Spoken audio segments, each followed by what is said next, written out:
New York Democratic Congressman Yvette Clarke with us now on the Homeland Security Committee. Ma'am, just in terms of dealing with the amount of people coming across the border, does it matter how many of our fine, brave men and women, whether they be CPB or law enforcement or in military uniform, matters? If the policies of the administration still encourage illegal immigration, what does it matter how many people are there on the border?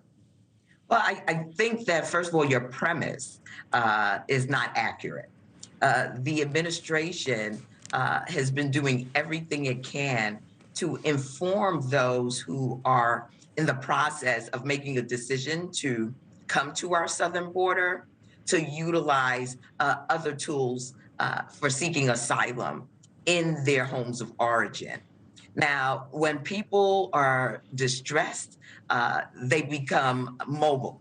And in this case, we're finding that there have been many who have decided, based on the challenges that they face in their homes of origin, challenges of violence and other concerns that make them mobile, that they're headed to the southern border of the United States. I don't know that a military response is what we need, but what we need in this moment is to be prepared by providing for our federal agencies the tools that they need to begin processing those seeking asylum in the United States of America.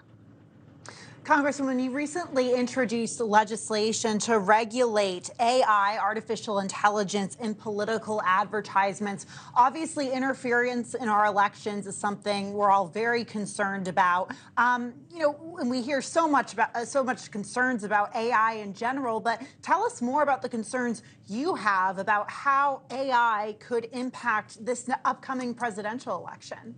Yes, well, I think that it was brought to all of our attention, most recently with the AI-generated advertising that came out of the RNC with respect to President Joe Biden.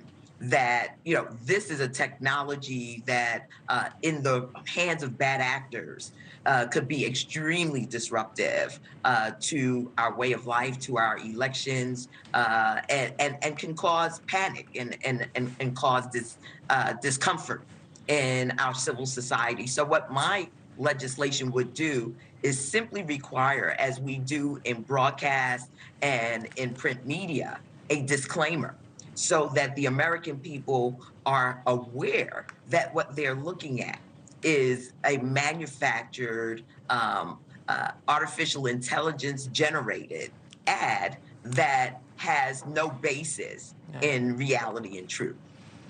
I want to talk to you about sort of the news of the day, if I could. I mean, we're all talking about the debt ceiling and what's happening on the Hill and obviously at the White House this week. Your take on that? What do you want to see from not only your party, but also from the president? Yeah, well, I think that the Democrats in the House of Representatives have taken the right position. You can't be held hostage. You can't be extorted by your colleagues, or else you never get out of that cycle.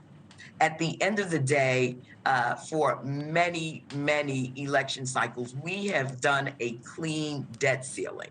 We have to pay our debts as the American people do. We've already incurred expenses.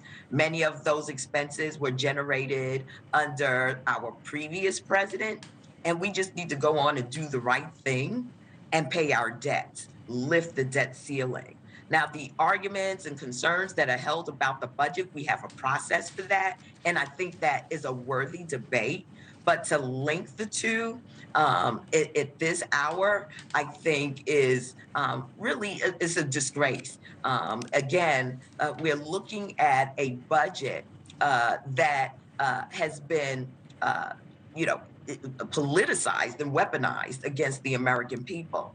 At the end of the day, the Biden administration has done an excellent job in consistently bringing down our debts, Right now, we need serious adults in the room Ma'am, to lift the debt ceiling. I hate to say that the debt has continued to expand. I think you might mean the deficit, but either way. I'm sorry, you're correct. The deficit, thank you. Absolutely. Thank you. Sorry.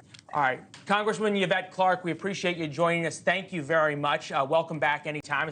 Thanks for watching. Go to newsnationnow.com to find NewsNation on your television provider. And don't forget to subscribe. Click the red button to get more of NewsNation's fact-driven, unbiased coverage.